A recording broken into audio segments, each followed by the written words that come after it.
Hi, I want to talk to you about the book Red, White, and Royal Blue by Casey McQuiston. So, in this book, we have a realistic fiction and romance novel in one. So, the premise is in the 2016 presidential election, this woman named Ellen Claremont was the first woman elected president. She has two children who are biracial. Her husband was from Mexico City, and they have these two older children now. One is just out of college, and one is at the end of college. And the focus is really on her son here, the first son of the United States. His name is Alex Claremont Diaz, and he is kind of this symbol, and everybody's really interested in everything that he's doing.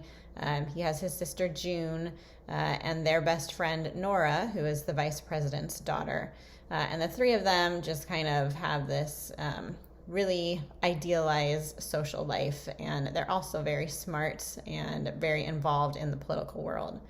So they get invited to a royal wedding in England, and we have our other character over here, who's Prince Henry of Wales. He also is, kind of this alternate version of what the royal family currently is. So this accident happens where Alex does not like Prince Henry at all, and they get into this argument at the wedding, and they end up knocking over the wedding cake, which cost $75,000. So it's caught on camera, and it's this whole thing.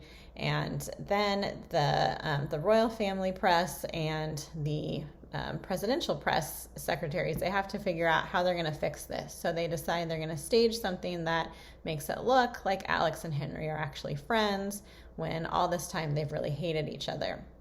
Well, it turns out that when they meet back together to pretend they're friends, they actually start getting along, and they appreciate each other's company.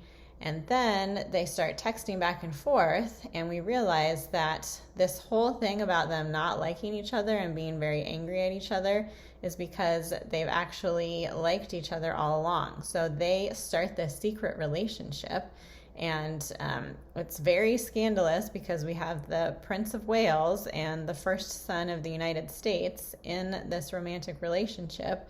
And then people are wondering, are they using federal funding or royal money to see each other, and just what's going on with all of that. Their romance is very intense and very descriptive in what she talks about. But it's just a nice way of kind of looking at a different version of this world that she created here with the United States politics and British royal family. So it's a great read. It's fun to read, and it just kind of lets you escape into this romantic whirlwind socialite world to see what happens with Alex and Henry. So I recommend Red, White, and Royal Blue as your next read.